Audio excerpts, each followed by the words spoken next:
Alex, I'll start with you. Goal and 2 assists, game-winning goal tonight.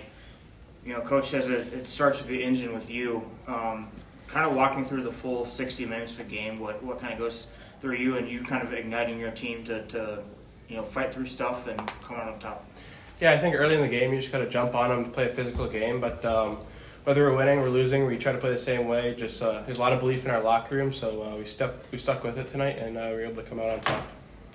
Lane, second period, Sioux City fights back from a 2-0 lead to take a 3-2 lead on you guys. What was kind of the message there on the bench where you guys find yourself trailing in the second period again, and then you guys are able to tie it and then take a lead there in the third?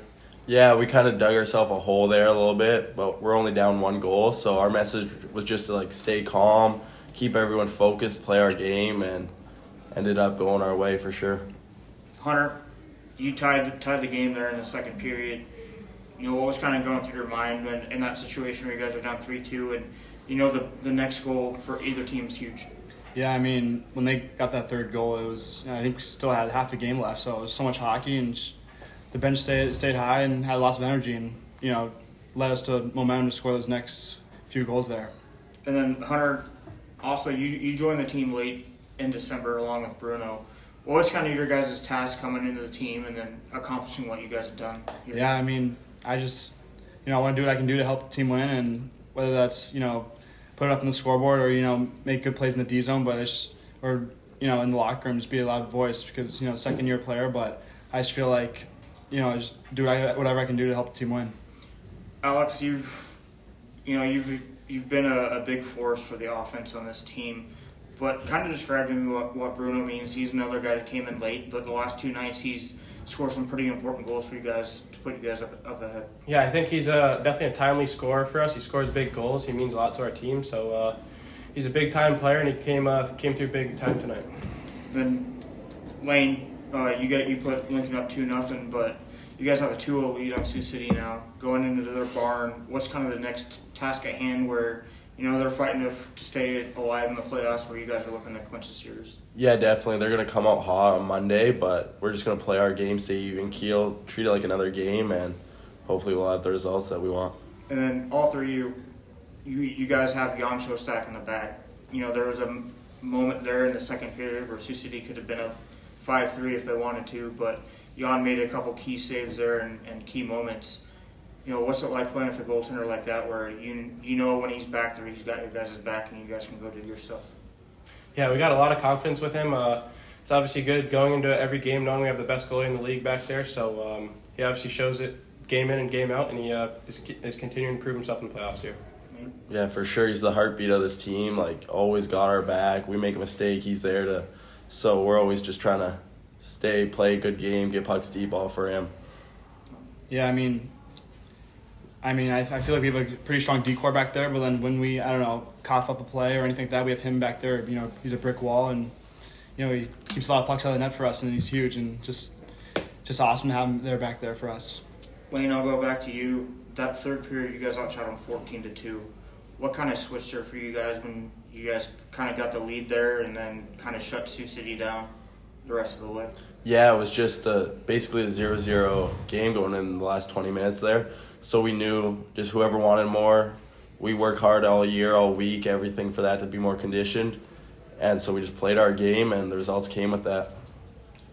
So what was different, Lane? Keep going on that. 14-2. They had 2 shots. Both of them were early when it mattered most. They had nothing. Second period, in contrast, they spent a lot of time in your defensive zone, and that showed in that flurry of goals. But what switched for you guys in the third period defensively? I think just coming together as a team, playing our game, just sticking to our process, and when we did that, communication on the bench, just taking it 5 minutes at a time, we were very successful there. Alex, the other thing, I realized there was only one time tonight you guys were one for one on the penalty kill, but it looked different tonight. Did it feel different, and were those adjustments made in morning skate, something that you did differently? You seemed to be a little more relentless, pressuring the puck, etc.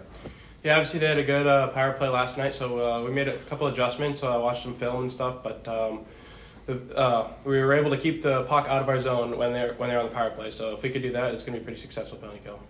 Talk about the even keel. Once again, much like last night, you guys get the early lead. You kind of go through a little bit of a lull midpoint of the game, but then it's like the switch happens late second, early third period, where it's just like, all right, we're done toying with you now.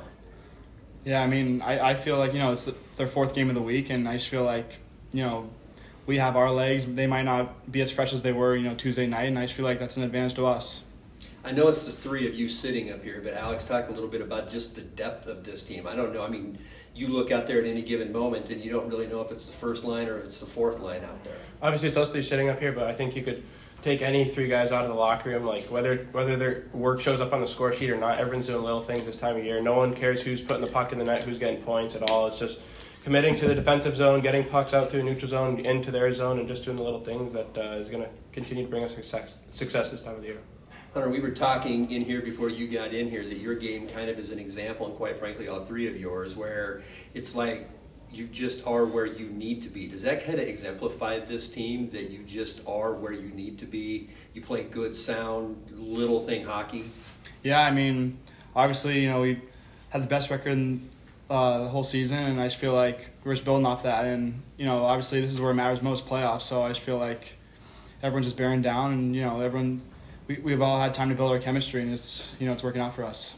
Lane, when you go back and watch the three goals that they scored in succession, it was you're probably going to be, I know I'm not saying you in particular, but there were some pretty sloppy turnovers in the neutral zone, some blind passes that went right to them, that led some odd man rushes for them. What do you do on the bench to help fix that stuff in game? Is it something that Art or Ross or Rocky talk to you guys about it? Do you self-correct? Yeah, our coaches just relay the message to stay calm, play our game. All of their success was off our mistakes. So as long as we somewhat play mistake-free hockey with a little bit of our swagger, it was all good there. But just that message to stay calm and stick to it. I don't remember who it was with, but you mixed it up in the face-off circle a little bit, and then it seemed like your game in particular kind of took off from there. Was that you getting under their skin? Was that just something to lit your own fire a little bit? Yeah, I mean, whatever happens on the ice. I mean, it was not like I was going after a kid or anything. Like, just stuff happens out there, but they scored 3 unanswered goals. I feel like we had to set a message, and I decided to take a little bit of physical side, and just worked out for us. Well, this could go to anybody, but you guys have alluded to it earlier, and then Harrington and Malte alluded to it last night. You've had a tough series with Sioux City all season, and now Monday in Sioux City, their back's against the wall. They're going to be bringing everything to it. You've seen it throughout the series. It's been super chippy. How do you guys plan to maintain your physicality and discipline when you know Sioux City is going to bring everything they've got against you? Yeah, I think there's a lot of belief in our locker room right now. We're going to approach a game like the series is 0-0, and we're ready to jump on them from the gate, and hopefully we can come out on top and end their season. Sure. Thanks, guys. Thanks, guys. Thank you. No, thank you.